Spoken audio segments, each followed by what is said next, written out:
Добрый вечер, друзья. Благодарю вас за то, что смотрите наш канал. Сегодня с нами Айдер Муждабаев. Здравствуйте, Айдер, и рад вас видеть. Селям алейкум. Алейкум ассалам. А, Мне нравится ваш авторский алгоритм по проверке прочности хороших русских. Вы всегда говорите, задайте им вопрос, чей Крым и чья Чечня.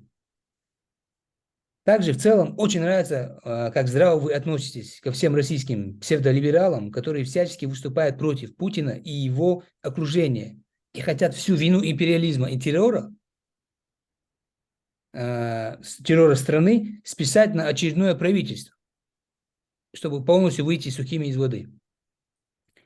При этом у этих людей четко прослеживается готовность признания вины за уже очевидно доказанные преступления Украине, потому что они понимают, что тут им уже не выбраться.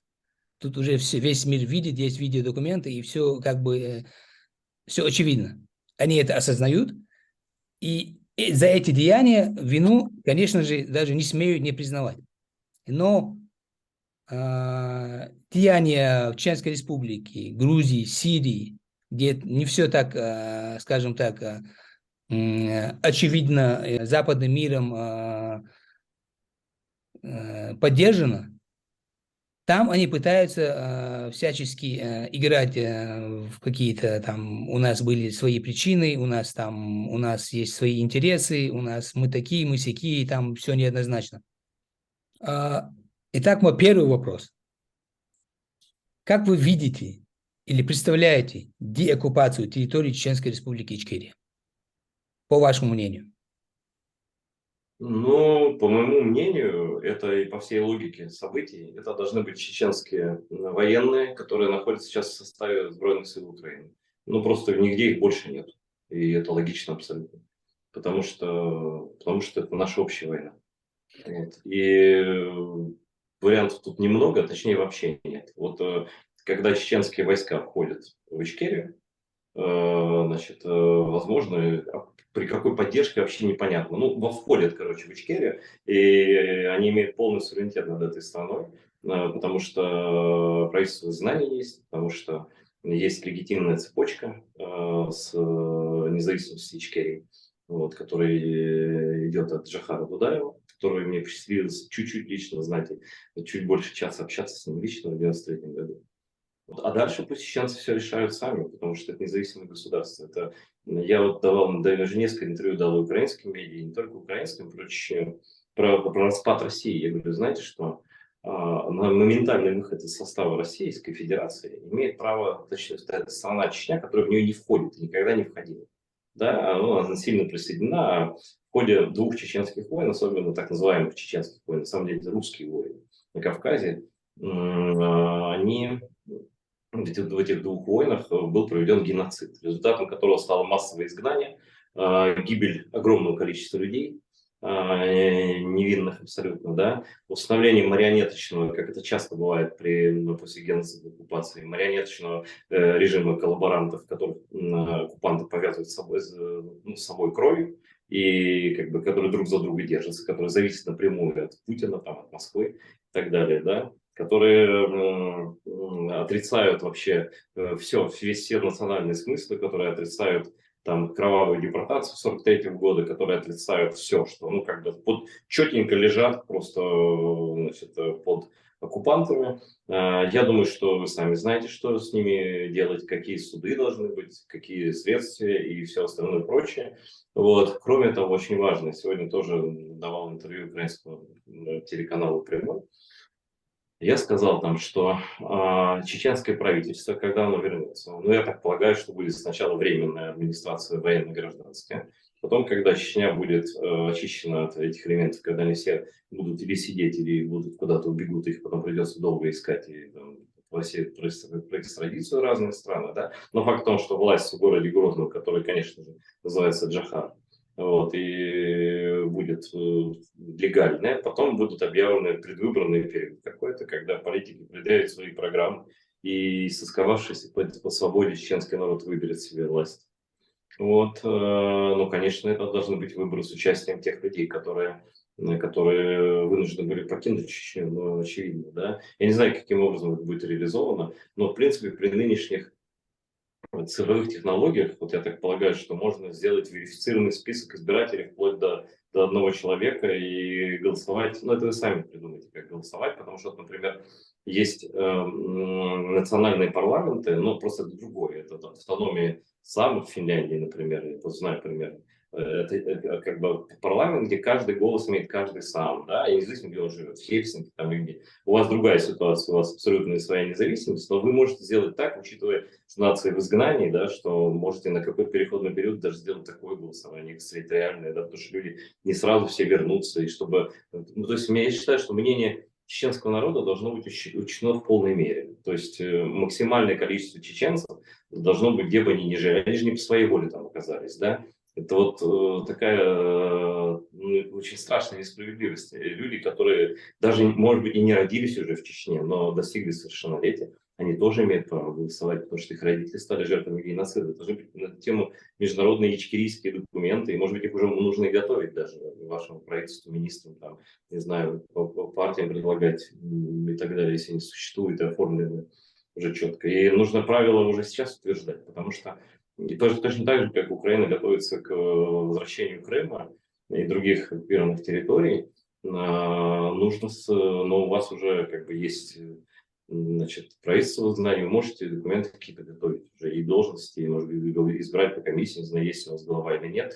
Я в это лезть не буду, конечно, но чеченцы должны знать, что будет с Ичкерией и что будет с ними, когда оккупационная власть и власть манкуртов кровавых падет. Она падет. И это нужно уже сейчас проговаривать. Но, наверное, вам в эмиграции проще, чем там. Да, понятно, что как там положение людей находится.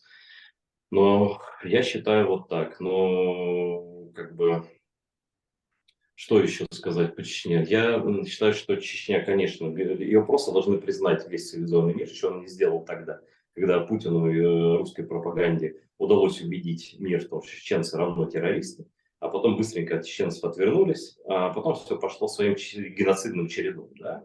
Вот, причем тут важно вам не забыть, и я вот доживу, я нет, не знаю, у нас всякое может случиться, но вот вы, как человек достаточно молодой, и люди, ваши ровесники, вы, пожалуйста, не забудьте, кроме вот этих вот пропагандистов, открытых, типа там какого-нибудь там Соловьева, или кто там на чеченцев больше всего прыгал там и врал, да? Это же можно, вы все помните. Кто про теракты рассказывал, кто эти репортажики вел, слезные, да, про чеченских террористов, да, как они детишек там едят и так далее. Вот, это вы должны их всех вспомнить. И никто не может отделаться просто, ой, извините, ой, простите, ой, я не такая, я ждала там трамвая, вот, понимаете. И есть такие люди, которые вот среди тех хороших русских, так называемых, да, которые очень удачно прыгают, как блохи, с одной собаки на другую. Сейчас я на «Газпромовском эхе Москвы», потом они независимый канал какой-нибудь, потом еще, а потом еще, а потом еще. А мне вообще не интересно, как вы называетесь, потому что на вас стоит клеймо лжи. Вот та же самая Юлия Латынина. Я просто один пример. Вы можете там привести, может быть, их с 50 или 40, или 30, или 10, да? Та самая Юлия Латынина – это человек, который на моих изумленных глазах, ну, правильно будет сказать, на моих изумленных ушах, потому что она их в Москве вещала. Она час или несколько часов в неделю рассказывала, какие чеченцы террористы. Все нарративы ФСБ. Она прикрывала. Я просто очень хорошо помню. Я не знаю, знаете ли вы, как вы относитесь к адвокату Мураду Мусаеву. Я с ним по телефону говорил лет 8 назад, 9. Но был эфир, который они стерли все. Но, может быть, у Мурада где-то записано. И кто-то, как он ее, конечно, размазал полностью. Там было про Буданова и про вот эти всякие вещи такие геноцидные. Как это обслуга рейха в либеральном виде, как она пыталась оболгать чеченцев уже. А он в том эфире, он был просто умницей. Вот. Он ее просто разложил, просто я аплодировал. Она же очень болтливая. Она такая, как бы, ну, графоманка такая, медийная. У нее очень много слов, очень складно, значит, она поет, да, но на самом деле, если разобрать по составляющим, он адвокат, он сумел это сделать, он просто выставил ее тем, кем она есть, он ее, прошу господи, не физически, но он ее морально раздел, просто она оказалась голым королем, голой дамой, которая просто была сопровождала геноцид чеченцев. Сейчас она где-то на Западе тусуется, изображает себя там, что режим на нее охотится и так далее. Это тот режим, который она построила. И не она одна. То есть были такие люди, как Анна Политковская, да, и там еще несколько имен, вы знаете их тоже, да, которые нужно улицы назвать в городе Джихары, может быть, в других местах Чечни. А есть такие люди, как Юлия Латынина. Есть такие люди, которые должны хотя бы понести моральное осуждение со стороны мирового сообщества. И ваш голос для этого важен. Вот, например, есть такой товарищ, я не знаю, ну, к чему он там причастен, не причастен конкретно. Это уже когда рейх пойдет, там все на всех будут показания давать. Вот Михаил Борисович Ходорковский есть такой прекрасный человек, очень такой оппозиционер, вот, которого Путин в визницу, там, как это по-русски, в тюрьму, вот, значит, и такой он героический, он даже там писал оттуда пламенные речи и даже мне благодарности передавал как журналисту, я его не знал. Значит. Вот. И вот этот человек в каком-то там году, уже не помню, выходит из тюрьмы. Вот, я не буду обсуждать, как он там вышел, что там было. Это вообще все равно личные трагедии, прежде всего, родителей, которые 10 лет не видели. Да? Вот. Мне всегда жалко родителей, когда дети сидят в тюрьме, как бы, да. Вот, они умирают в это время, их время истекает. Ну так вот, когда он вышел и дал первое интервью Евгении Марковне Альбац, про роль которой в становлении русского медийного рейха, вот эту гибридную, я много говорю, и это тоже никуда не утонет. И если даже меня не будет, есть кому заняться этим слоем, этой прожилкой вот этой либеральной. Так вот, что касается Чечни, она не берет интервью, первое интервью, и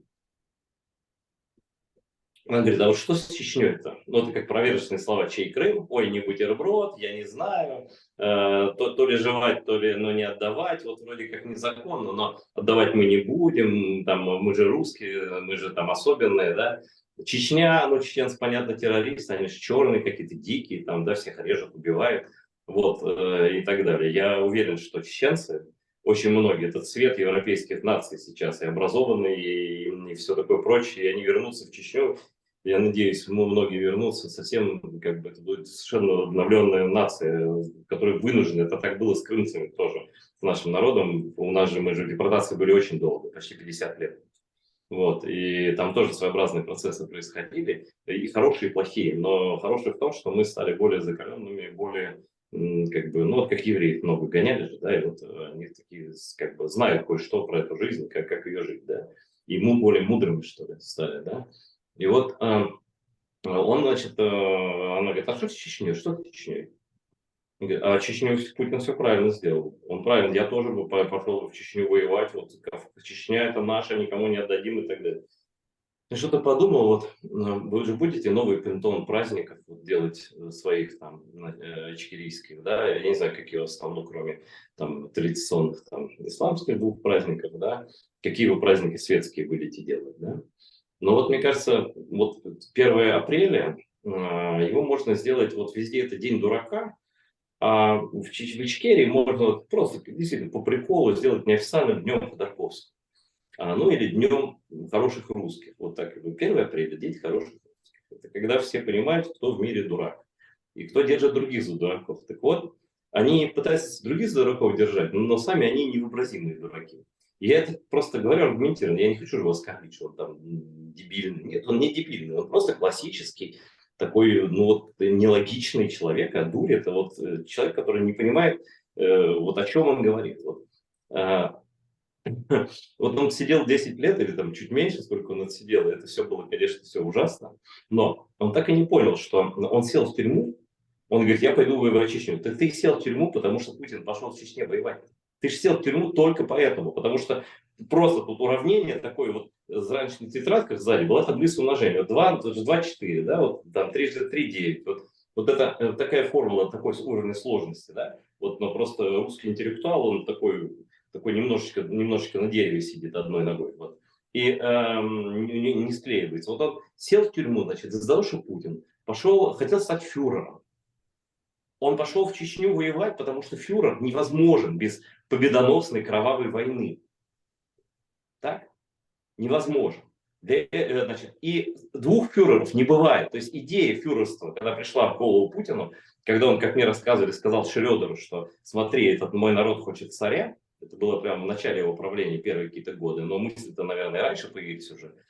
Вот. И, конечно, это было просто два хода одной фигуры. Он пошел в Чечню убивать чеченцев, строить рейх, все, что вы были против черных за русских, да? Вот. А вторую пешечку он двинул параллельно, он уползил Ходорковский в тюрьму, потому что двух фюреров, Михаил Борисович, не бывает. Двух фюреров не бывает. Вот. И это абсолютно два связанных понятия. Это говорит нам всего лишь о двух вещах. О том, что Михаил Борисович немножко недалеко, недалеко мыслит, скажем так, вот, да, вот, ни назад, ни вперед, в общем, довольно недалеко. У него такое зрение политическое недалекое.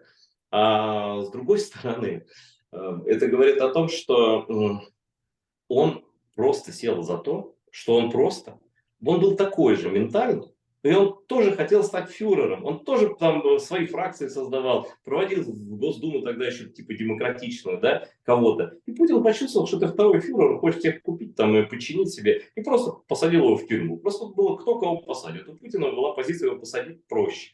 Ходорковский думал, что его не посадят. Его убеждали все, что ты такой крутой, там, ты Бога за бороду держишь, там ничего там не будет, там, да, все, ее забрали, на десяточку посадили. Вот. Значит, и то же самое с Навальным, со всеми этими. Это же, он сидит, вот, убеждает американскую публику, что он сидит из-за того, что он там против Путина, что там, он там за Украину, чушь собачья, разумеется. Я про это на своем канале кучу роликов записал, такой куча, что за куча, откуда это навозные ассоциации из России привезенные.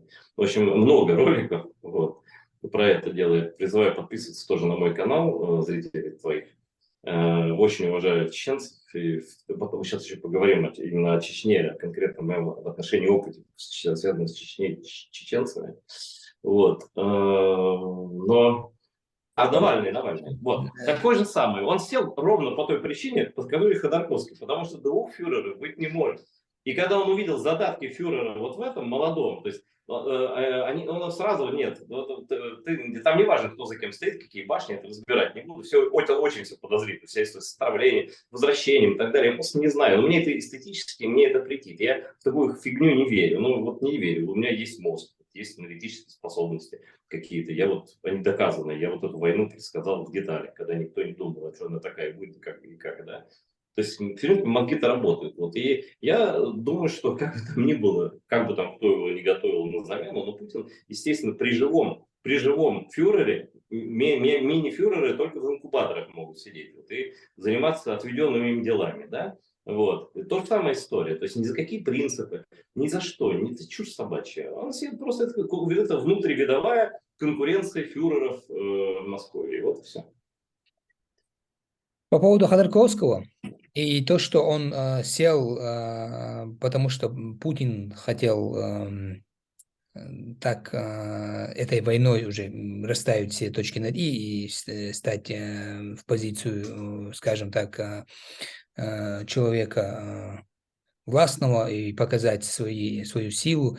Я немного не согласен с тем, потому что войны-то и раньше были до этого. То есть Ходорковский в своем интервью первым показал, что даже будучи недовольным с Путиным, другим, и будучи недовольным с тем, что творится у себя в стране, между собой, с врагом извне они вообще не любят церемониться, и в их понимании лучше бы вообще чеченцев и других маленьких народностей не было бы, они бы им не мешали бы, они захвачены. Да лучше бы никаких не было вообще, вот, ни больших, ни малых. Этот империализм, этот шовинизм, это не дело даже не Ходорковского, не Путина, это до них еще было. Менять надо всю вот эту свиту, всю вот эту заразившуюся голову. Нужны молодые, не испорченные, не замешанные в пытках, уничтожении собственного народа людей, демократы. Такие люди должны прийти у них к власти, если они хотят возродиться как какое-то государство. Но это их проблемы, нас они не интересуют,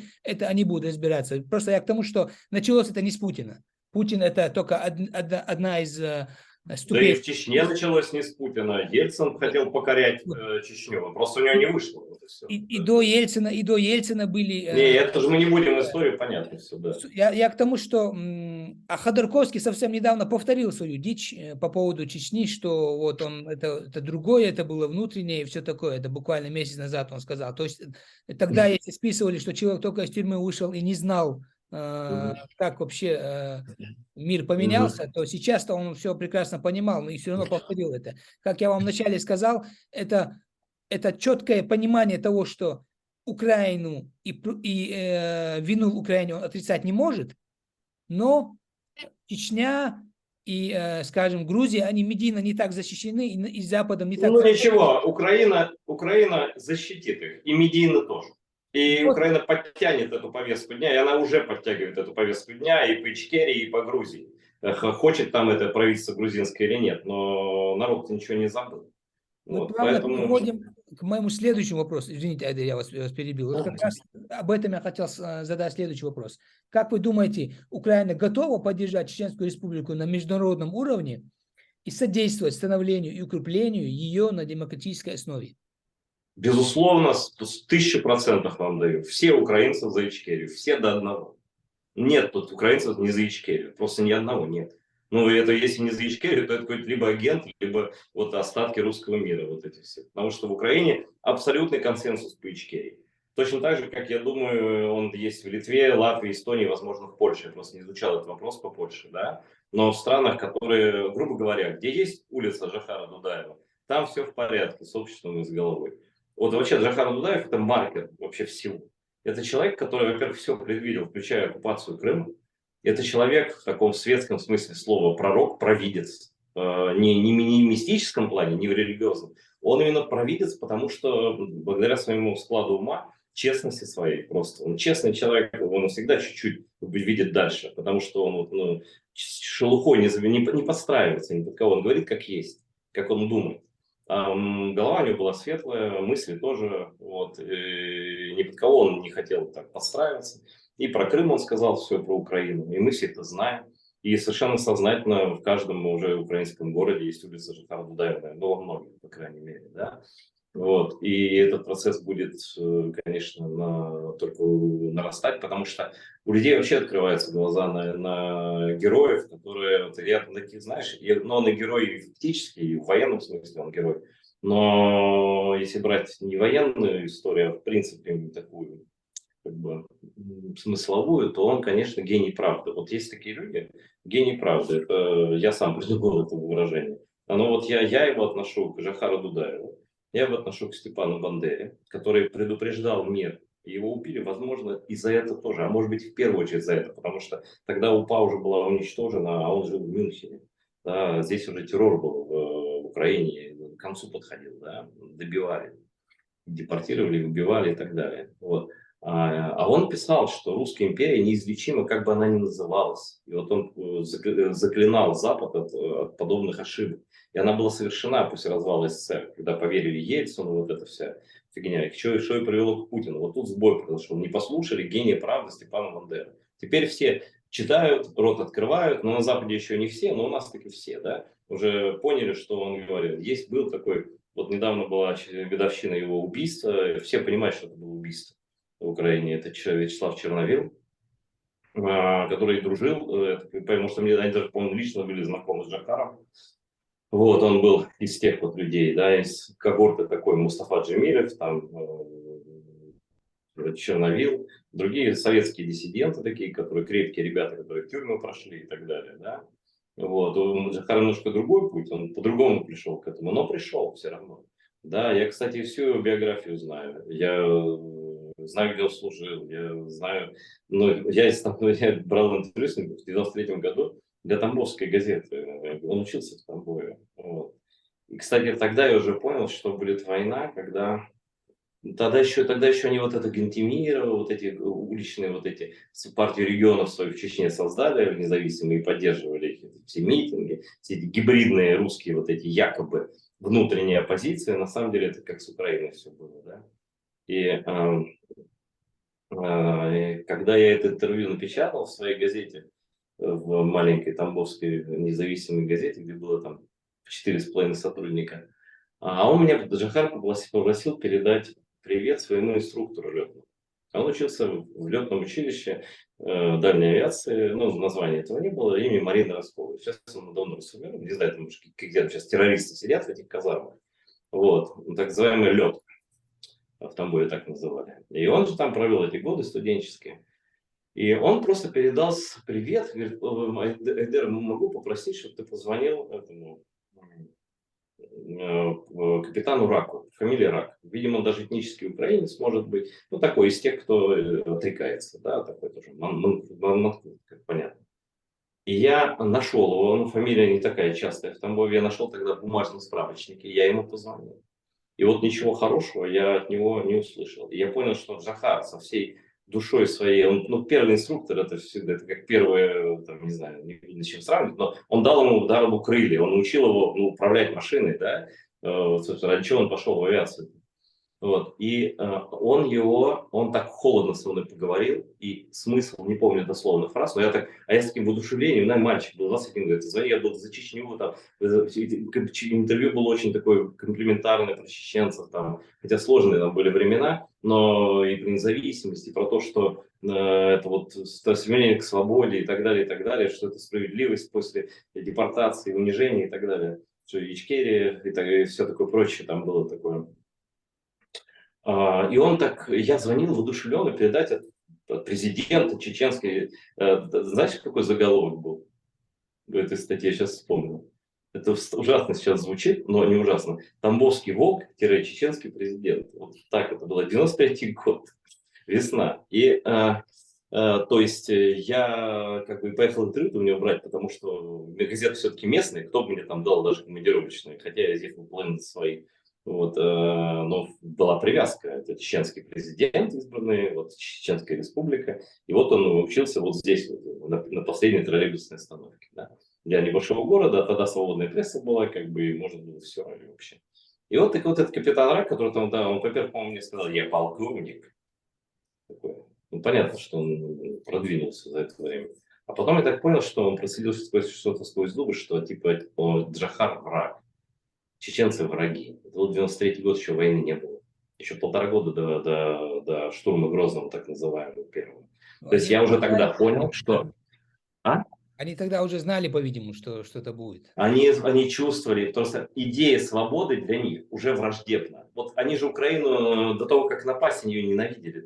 Даже до оккупации Крыма они всегда говорили: мы вас заморозим. Там. Даже дети говорили: мы вас заморозим, газ мы вам не дадим, хохлы. Вот. И про чеченцев то же самое. То есть эта война, она была на подсознательном уровне еще до начала Первой Чеченской. Чеченцы посмели встать и сказать: мы отдельный народ, отдельное государство, вы нам не нужны. И это, причем, особенно обидно, что это сказал генерал советской армии, вот, который приехал на родину и сказал: все, я на своей родине, это моя страна, идите к черту. А потом еще, это на вот эту обиду имперскую, она была одинаковая тогда, кстати. Мне говорили, что Ельцин даже вот через 3 месяца после Беловежской пущи, в 91 году еще, или в начале 92-го, был какой-то саммит СНГ вот этого. И он уже тогда, его помощники, раздавали готовые резолюции Кравчуку, там всем вот этим, кто там сидел, Шушкевич был. Они такие дипломаты, сейчас они не молодые, уже тогда молодые были украинские дипломаты. Они говорили: а вы что это делаете? Говорит: ну как что? Говорит: ну вы же понимаете, да, Союз развалился, но мы же Россия все равно. Ну давайте подписывайте. То есть они вели себя ногами на стол, да? То есть ничего не изменилось. Ельцин был такой же имперец, просто он немножко, мысль такая, состояние было такое. И он так все равно был имперец. Эти броски на Приштину, вот эти в Югославии, вот это все, вот эти рыки вот эти его. Вот. Ну, то есть в русском имперстве вообще нет ничего нового. Оно у них передается, как Бандера писал: хоть будет царизм, хоть будет коммунизм, хоть будет социализм, они назовут это. Назовут они это демократией и Российской Федерацией. А в итоге все равно рейх получается. Просто он называется по-разному. На самом деле он всегда исполнял функции рейха. Вы посмотрите, реально основательница рейха Екатерина II. Потому что, конечно, Грозный устроил первый геноцид, это отсюда слово «касап». Касап – это мясник в переносном смысле, да, человек, который кровь пускает, касап. Вот, и это Казань, 1500, забыл какой год. Это он мстил крымскому хану за то, что тот в Москву пришел и дань с него взял и сказал, что ты не зарывайся, себя царем не называй, ты никакой не царь. Вот. А он пытался царем себя назвать, там, потомком Гая, Юлия, Цезаря, Октавиана, Августа, там всякие легенды были. Это Третий Рим, Четвертому не бывать, это хрень собачья. Но крови он немало пролил, в принципе, включая типа своей Псков и Новгород, да. Вот, но как бы на самом деле они всегда воевали прежде всего с демократией. Они даже не с этносами, а именно с пониманием людей о том, что они свободные. Да? Если эти люди бы понимание имели, что они свободные, даже будучи этнически славянами, например, да, северными вот этими кривичами, пофигу было, он их резал точно так же спокойно. Да? Потому что они угрожали его власти и так далее. А что сделал Екатерин? Потом Петр I был неудачник, он все-таки был больше алкаш, чем значит, и немножко сумасшедший, чем значит, император. Хотя он придумал империю российскую, назвать Российской империей и так далее. Но смогла это все сформировать именно рейх, именно только немец, который приехал, посмотрела на все это стадо, вот это вот стадо, значит, поняла, что ничего, кроме как вот утилизировать их физически, нельзя придумать. Потому что иначе они будут внутри страны мне мешать, вот как Пугачевское восстание, да. И она решила, что надо просто огромное количество утилизировать, направлять, воевать в разные стороны. Она и в Италию в аренду сдавала, вернее, австриякам, в Италии, там, в Австрии, Суворова, этого палача, потом и Крыма, не знаю, следила на Кавказе, но там другие были, всякие Ермоловы и так далее. Вы лучше знаете своих палачей. Вот. Так вот, это все история про одно и то же. Да. Это рейх такой институализированный, в котором главная идея, что мы особенные, мы не такие, мы имеем право решать, жить вам или нет. И если жить, то как жить? И если жить, то как называться? Вот, например, они назвали крымцев крымскими татарами, чтобы показать, что это какие-то типа пришлые, какое-то иго. Они выдумали татаро-монгольское иго. Это вообще удивительная история. Как вот, что такое народ татаро-монголы? Иго, 300 лет их мучили русских. А у татар, даже вот у татар именно, которых называют татарами в Татарстане, да, я не знаю, правильно их название, может, они хотят булгарами называться, но это точно не мы, потому что они называли татарами бакинскими татарами, азербайджанцев, крымскими, нас бусурмане, вот эти черные, тюркоязычные, это были татары.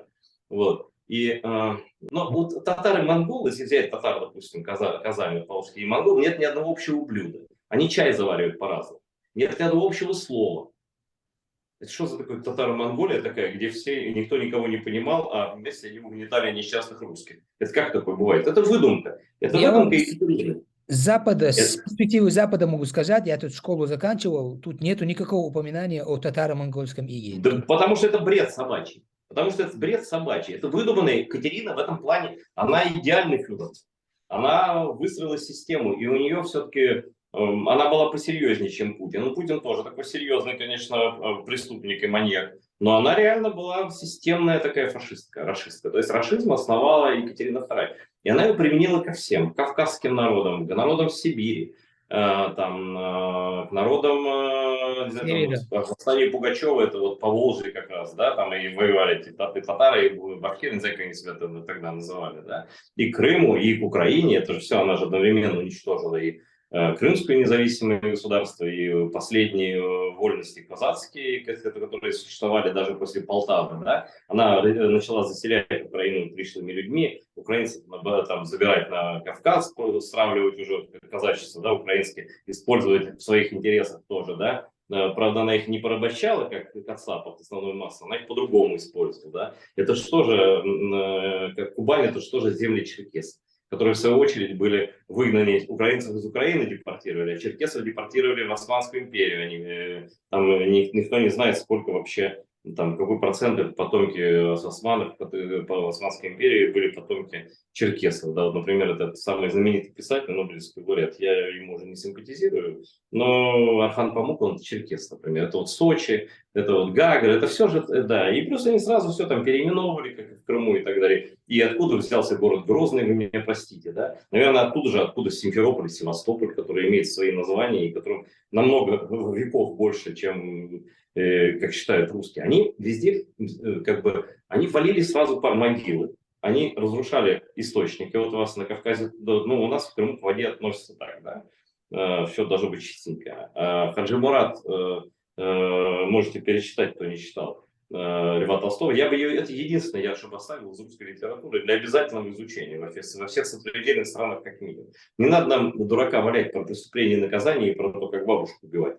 Вот эти больные фантазии русского мира. Значит, просто Хаджи Мурат, когда они просто насрали, извините меня, в источник. У нас в Чешме Фонтан. называют.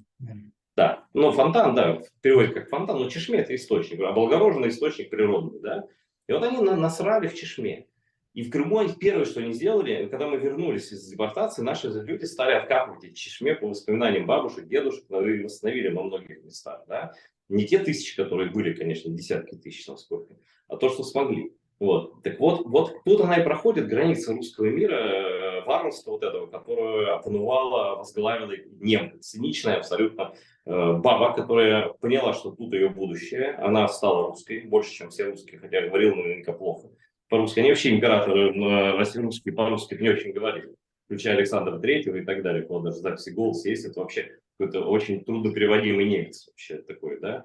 И это не имеет значения, вот этот разговор о том, что вот русский народ, и ты тоже сказал, что вот русские хотят там, да не будет никаких русских. Сейчас уже на Западе русские говорят, вы не русские, а я вообще-то якут, я из Башкирии, у меня троюродная мама еврейка, пятиюродный отец, у меня тунгус, а вообще-то мы поморы, оккупированные Московией. И выяснилось, что все кругом оккупированные. Оказывается, Да, русских и нету, да? а? Оказывается, русских и нету, говорю. Я очень легко это доказываю на своем канале. Я же шутка, а может и не шутка. Но вот я основал русофобию, я не ее придумал. Она существовала всю жизнь как аллергия просто на русский мир, на их представление о жизни. Но я сформулировал такую полушутку, что русофобия – это единственная точная наука из гуманитарных, поскольку в ней доказуемо абсолютно все. То есть очень четкие причинно-следственные связи. Что они делают, что потом получается. Вот, например, оккупация Крыма в нарушении Будапештского меморандума – это ровно то же самое, что и части Украины. Это ровно то же самое, что сделала Екатерина тогда, вот это казацкие земли и дальше Крым, да, нарушив Кучук-Кайнаджирский мирный договор, который тоже она подписала, но когда ей стало не надо, она просто его взяла, вытерла и выкинула, да. И у них ничего не меняется, у них вот эти все формулы примитивные, но они прямо как в математике, да. Вот поэтому у крымцев есть такая поговорка: не опирайся на воду, не верь россиянину. Но нет смысла. И вот сейчас до мира это доходит просто. А с Россией что будет? Не будет никакой России. Потому что эту общность уже не соберешь под этим флагом. Потому что немцы, понимаешь, какие бы они... Вот они себе придумали название арийцы, да, что вот они высшая раса, арийцы, они себе придумали легенду, вот такое происхождение, как Иван Грозный себя мнил там, потомком Гаюлия, племянника там, убитого ножами, значит, врагов, вот. А его племянник, он типа его предок был, чушь собачья, конечно, вот, но надо было как-то легитимизироваться, да, вот, но они, на самом деле, немцам было куда возвращаться, они немножко подумали, что они арийцы, получили звезды хорошие какой с неба, да, а потом опять стали немцами. А куда русским-то возвращаться? Вот у меня вопрос такой. Вот русские что за национальность? У меня вот есть такой ролик, и он там доказательный, все. Я сам об этом ходил. Я прихожу, 15 мне лет, прихожу в Тамбовский, Октябрьский отдел милиции, там этот вот паспорта выдавали. И она листает, и там написано, какая национальность? Я говорю, крымский татарин. Она листала, говорит, нет такой национальности. Нет, у нас только татары есть. Вот, ну, все татары кругом, это как варвары, название. У них клеймо. Я такой, минуточку, а я принес томик в библиотеке, взял специально в научные. Научная энциклопедия народов СССР, 1977 года, Академия наук. И там есть глава крымских татар. Но там ничего хорошего про нас не написано, но как факт существования народа, вот он доказан Академией наук. Печать стоит все, академическое издание. Издано цензурой, проверено все. Она говорит, я все понимаю, но у нас в наших бумагах такого народа нет. Или пишите с татарином, если не хотите, запишитесь русских. Это же вообще идеально. Я говорю, русский? Айдар Азетович Муждабаев, вы серьезно мне? Она говорит, да мы кого только не записывали русскими. Это же удобно. И все. И ты понимаешь, а потом ты понимаешь, что это 87-й год, 87-й. А сколько людей все эти, вот когда была эта пятая графа, и сколько людей записалось русскими, допустим, с 20 какого-то года, по 89 или по 90, когда это отменили, 91. И ты понимаешь, что там уже, не, тут, если, может, когда-то и была речь о каком-то этносе, хотя я не верю вообще в его существование, потому что это просто ассимиляция, грубо говоря, изнасилование народов покоренных, да, и изнасилование покоренных народов, да, бывает, после изнасилования рождаются дети, так бывает. Вот это дети изнасилованных народов, да, вот, этой шпаной, и какой-то изначальной шпаной. Вот. И в итоге я прихожу к выводу абсолютно понимать. Я формулу даже написать. Примерно процент посчитать. Посмотреть результаты переписи. Сколько людей называли себя русскими. Как количество русских резко увеличилось в определенные периоды. Как будто там они почкованием делились там, и так далее. На разных территориях и все такое прочее. Поэтому нет такой названия. То есть русский это равно, это не название этнос, это равно ариец. Это вот немецкое понятие германское сумасшествие. Ариец. То есть мы особенные, мы русские, с нами Бог, русский мир. Причем не важно, ты там бурят, ты там или кадыровец, или кто-то русский. Если ты за русских, если ты готов за них убивать и быть с ними вместе, пить кровь из одной банки, то ты русский. Все, ты русский. Это счастье. Это ты стал русским, все, стал арийцем. Вот. Конечно, тебя все равно будут смотреть как на черного, но если им если пару дюлей дашь, они признают как своего. Потому что они очень любят вот, силу. Поэтому они кадыровцев очень боятся в Москве. Я считаю, что они должны просто... Вот это в этой части заслуженно, да? Потому что они такие, на самом деле, вот, именно подонки. И когда подонки бьют подонков, мне, в принципе, не жалко. Вот. Значит, вот такая история. Поэтому не будет никаких русских. Они, этот старый мой прогноз, и он сейчас точно сбывается за границей. Сколько случаев, когда бизнесмены отказываются от того, что они русские, говорят, нет, публично заявляют. Правят деньги, платят, правят Википедию, что он не русский. Пишут туда свое происхождение троюродной сестры, восьмиюродного брата. Все нормально, процесс идет. Просто эти уже поняли, а кто еще и не понял. Поэтому с Россией не придется иметь дело, потому что их не будет. Их не будет. Вы их не найдете нигде. Потом спросите, а вы как же великая русская литература? Скажут, а что это такое? Мы не знаем, это не наше все. Где-то там лежит. Вот, извините. Это как они в свое время выносили сочинение Ленина из обкома партии Тамбовской области. А ничего не изменилось, по сути. Да, поэтому их нужно хорошенько побить, потом и держать в узде. Как только ручонка тянется к ядерному оружию, там чего-то, раз в руке, санкции, и все. И также и с Китаем, кстати говоря, но это отдельная история. По поводу держать в узде, вот что вы думаете о форуме «Свобода народов» в России? Вот это, вот сценарий, что Россия развалится на более меньшие государства. Не, ну это правильно, это то, о чем мы с тобой говорили, что нужно готовиться, нужно иметь четкое видение будущего. Слава богу, сейчас это можно сделать. Вот, и есть и мозги, есть и аналогии, есть и международные какие-то нормы, которые можно взять как базу, да, вот это светских демократий, да. Мы же не будем строить никаких халифатов, правда? Нам как-то это, мы все эти халифаты с кураторством ФСБ мы уже прошли, я так думаю, да, все эти вот. Тема халифата как проекта Кремля. Тут просто, потому что у нас прям общество на данный момент немного, я не скажу, это разделилось, оно как бы, ну, есть спорный момент, где люди, какая-то часть не понимает, что религия в государстве, то есть поднятая на уровень государства, то есть религиозное государство, оно не сулит нам никаким будущим в цивилизованном мире.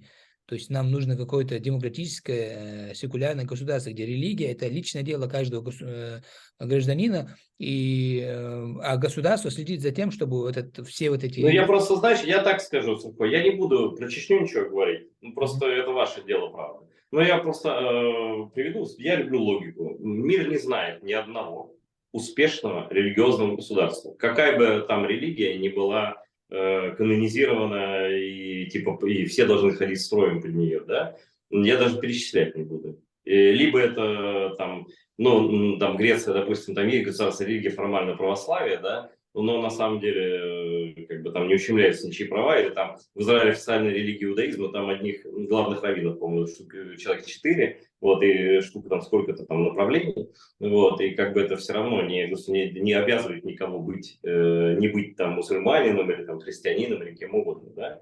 То есть нет наказания. Мы же говорим о том, что вот если типа халифат, условно говоря, это значит все должны вот так жить, всем, я как вам скажу, вот как я интерпретирую слова Корана, вот и самое главное это будут судьи. Это вот, а судьи кто? Вот они будут сидеть и решать, значит, вот наградить или казнить. Понимаешь, вот так все это будет. Это тупиковая ветвь вообще общественно-политической жизни. Ни в одной стране мира, даже с преимущественно мусульманским населением, никакого счастья не бывает от религиозных. Потому что религия – это очень острый нож. Это очень острый нож, которым можно очень безболезненно зарезать барана жертвенного, да? Можно прекрасно нарезать еду, а можно резать кругом людей вокруг, говоря, что они не такие. И религия – это очень острый нож, любая. И вообще есть очень интересная закономерность, я никого ни с кем не сравниваю, ну просто вот. Была такая прекрасная, в кавычках, фашистская организация ИГИЛ. Исламское государство Ирака и Леванта, да, так называлось, по-моему. Потом просто исламское государство, значит, называлось. И эти люди исповедовали абсолютно фашистскую идеологию. Больше всего они убили мусульман, кстати говоря. Там на 2 порядка больше, чем других. Они устраивали показательные казни, они насиловали и сжигали живьем, там, варили в котлах женщин там, курдских, которые тоже мусульмане, между прочим, да, в большинстве своем, и так далее, да.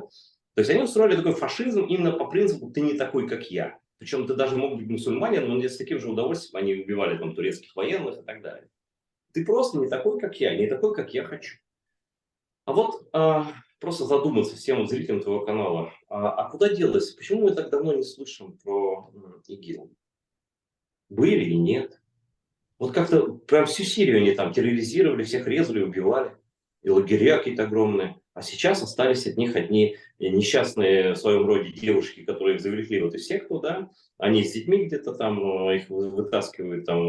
Вот. И причем это этнические украинки даже были с разных стран, там, и с Кавказа и так далее, которые купились на эту красивую идею, на самом деле, фашизма. Фашизм вообще привлекательный, на самом деле, для молодых, и на этом он играет, на вот этой, на культ там, силы, чистоты якобы там, да, вот этой вот и супер идеи там, на суперменов там и так далее. Вот. Так она пропала, как только Путин взял под контроль Сирию, необходимость существования этого аватара ФСБ просто отпала. Отдел ИГИЛ на Лубянке был закрыт. Их тут же, кого надо, поубивали, кого надо, перекинули в другие подразделения. Кураторы, те же самые кураторы, которые не дают спокойно жить, допустим, палестинским арабам, которые сделали из сектора Газа просто... Там столько денег давали всю жизнь реализации, там больше денег вот, на единицу населения, чем в любом арабском эмирате.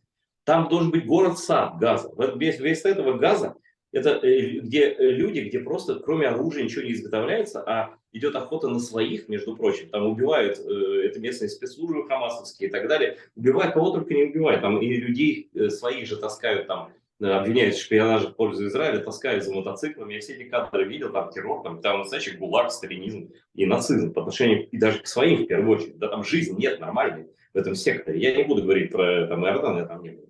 Но и там я не был. Ну, просто там просто брутальный звездец происходит, да.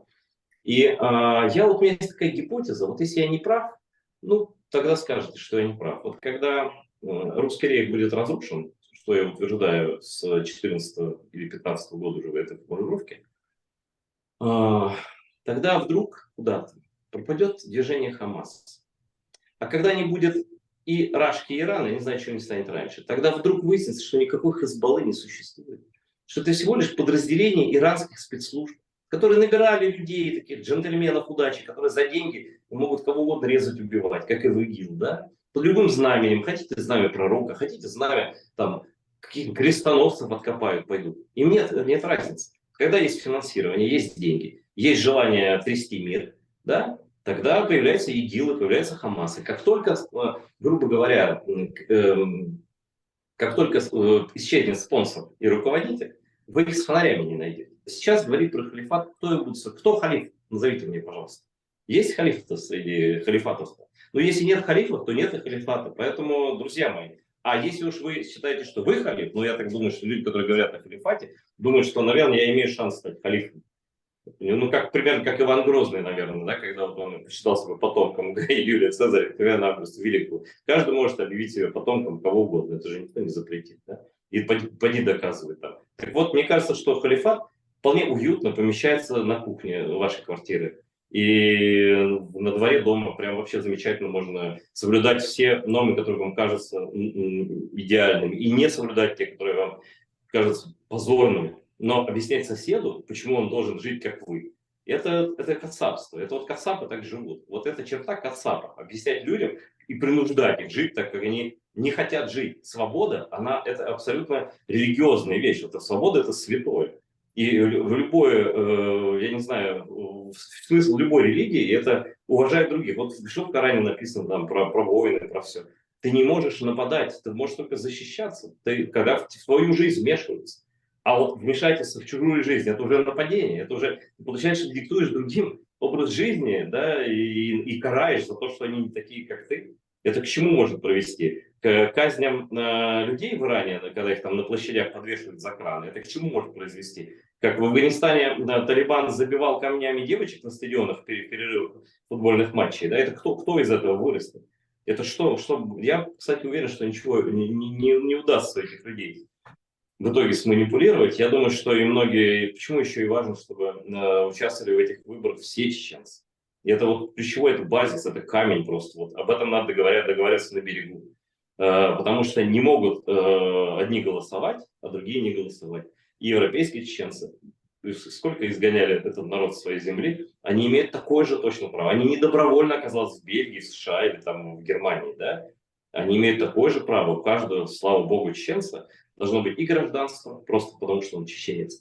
И ваши имена ни с какими не спутаешь, вы знаете, кто вы, да? И номер свой для голосования, который никто никогда не отберет, и который он может использовать везде. Вот мне так это видится, потому что для разбросанных народов вот простое такое, значит, аудиоголосование, вот это аналоговое, оно уже не подходит, потому что физически вы рассеяны. И часть вернется, часть не вернется. Но это не значит, что они же не по своей воле уехали. Это история возвращения прав, она и такая тоже. Вот, и равноправие. Все не могут одни чеченцы что-то решать за других чеченцев, не может кто-то навязывать. Я даже слово чеченцы плохо что употребляю. Не может ни один крымец, ни один украинец, ни один там немец, ни один еврей не указывать, иметь больше прав, чем другой немец, другой украинец, другой еврей, другой чеченец, другой крымец.